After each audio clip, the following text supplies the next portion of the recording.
Dear friends, today is Thursday. In the Jewish calendar, it's the 11th day of Cheshvan.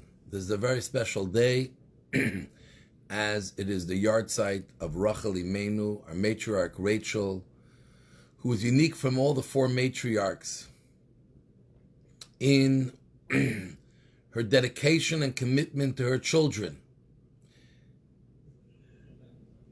and her dedication and commitment to her family. She was ready to give everything up to save her sister Leah's shame. First in marrying Yaakov, and in subsequent events. And we are told that she shamelessly is praying and crying out to God in heaven to please deliver the Jewish people from their exile, from the diaspora, from hardships. Just like a mother pines for her children to be safe and secure, so too God should give us the best for ourselves, fully and completely. I want to continue focusing on Abraham as part of our inspiration series number 159. And one of the most powerful things about Avraham Avinu, as explained by Rabbi Shneur Zalman, the leader of the Chabad movement, the founder of the Chabad movement, when he talks about what was the greatness of the 10th and final test that Hashem tested Abraham, when he asked him to sacrifice his son, his only son, the one through which Hashem had promised all of his promises of a great future, of a nation being built from Abraham, getting the land of Israel, etc., etc. And yet Hashem asked him, please sacrifice your son. And Abraham listened until the last moment when he was about to sacrifice him. God said through an angel, hold on, Abraham. I didn't mean to actually sacrifice him. It was just a test.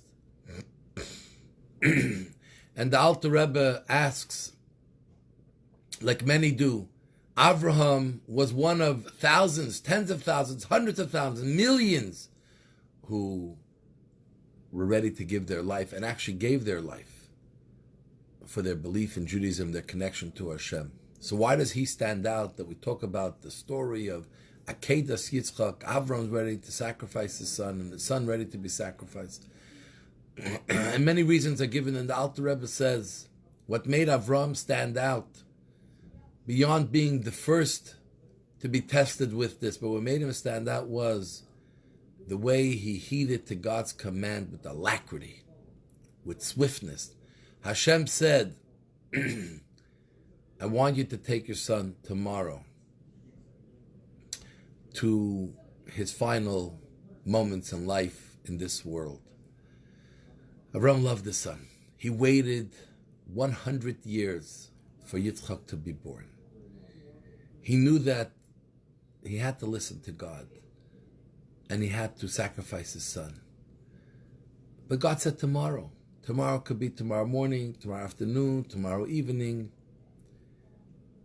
Avram could have said, let me have a good breakfast and lunch with him, spend time, and then I'll do what Hashem says. I have no choice. But that's not what happened. Avram, despite his incredible love for his son, despite his son being the center of his life, the apple of his eye, he woke up at the crack of dawn. The moment tomorrow began, he was up already, harnessing the donkey and getting ready to take his son to fulfill God's command. When an opportunity came to Avram, without making any calculations and looking for excuses, and we know we are the master of excuses. We have a million reasons why all the good things can wait till tomorrow, later, maybe even the most opportune time. But you know what happens, unfortunately? Tomorrow never comes, later never appears, and there's never an opportune time. I see people all the time that say, When I retire, when I do this deal, then I'm going to come and pray, I'm going to come and study Torah. And then I see them after a while, I say, so what happened? Where are you? I said, there's a new thing in my life. There is never an opportune time. And Avram knew that a mitzvah that comes to your hand, don't let it wait. Don't lose the momentum. Make it happen right away. Because that's the greatest way of showing your enthusiasm to fulfill the command and not doing it at all as a burden and just as a responsibility. And this is something that we all have to inculcate into our lives.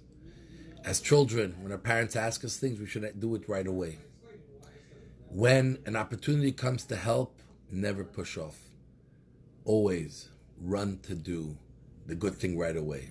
I want to end off with a story. It happened with a Hasidic Rebbe, holy master, who, like all Rebbes, would take individuals for Yechidus, a private audience, and they would bring a Pidyon Nefesh, they would bring a redemption of their soul, a paper with asking for blessings, and always it accompanied charity, a mitzvah, to a specific charity or charities that the Rebbe would distribute it to.